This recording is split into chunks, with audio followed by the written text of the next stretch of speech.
नमस्कार विद्यार्थी मित्र हो, एज्युकेटर बडी चॅनलमध्ये आपले स्वागत आहे. Please subscribe my channel. आज आपण प्रकाशाचे दृष्टिसातत्य पाहणार आहोत.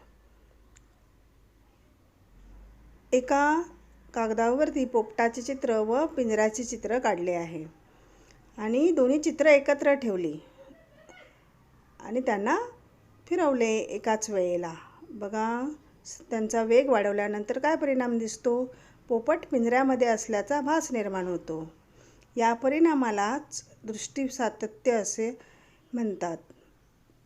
आता दुसरी कृती पाहूया. कृतीकडे टक लावून पहा. अगरबत्ती लावली आहे. अगरबत्ती छानपैकी पेटवली आणि या अगरबत्तीला आता गोलाकार फिरवले. त्यामुळे काय परिणाम दिसतो? आपल्याला ते गोलाकार चक्र परत डोळ्यासमोर दिसत असल्याचा भास निर्माण होतो. हे कशामुळे झाले? वस्तूची प्रतिमा नेत्रभिंगाद्वारे दृष्टिपटलावर तयार केली जाते, म्हणून वस्तू आपणास दिसते. वस्तू जोपर्यंत डोळ्यासमोर असते तोपर्यंत त्याची प्रतिमा दृष्टिपटलावर असते. वस्तू दूर केल्याबरोबर प्रतिमासुद्धा नाहीशी होते. आपल्या डोळ्याच्या बाबतीत वस्तू दूर केल्यानंतरही 1/16 सेकंदापर्यंत प्रतिमेचा दृष्टिपटलावर परिणाम तसाच राहतो. काही काळ दृष्टिपटलावरील संवेदना कायम राहते. या परिणामालाच दृष्टिसातत्य असे म्हणतात.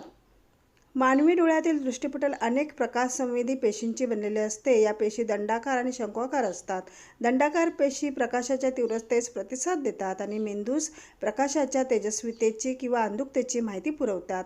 प्राप्त माहितीचे मेंदूद्वारे विश्लेषण केले जाते आणि वस्तूचे वास्तव चित्र दिसते. दंडाकार पेशी अंधुक प्रकाशास सुद्धा प्रतिसाद देतात, परंतु शंक्वाकार पेशीस तीव्र प्रकाशालाच प्रतिसाद देत असतात. यामुळे रंगाची संवेदना किंवा जाण फक्त तेजस्वी प्रकाशातच होते. शंक्वाकार पेशींना तांबड्या, हिरव्या व निळ्या रंगांच्या वेगवेगळ्या संवेदना असतात. जेव्हा तांबडा रंग डोळ्यावर पडतो तेव्हा तांबड्या रंगाला प्रतिसाद देणाऱ्या पेशी जास्त उद्दीपित होतात. त्यामुळे व्यक्तीला रंगाची जाण होते. धन्यवाद. माझ्या चॅनेलला लाईक, शेअर आणि सबस्क्राईब करा. पुन्हा एकदा धन्यवाद.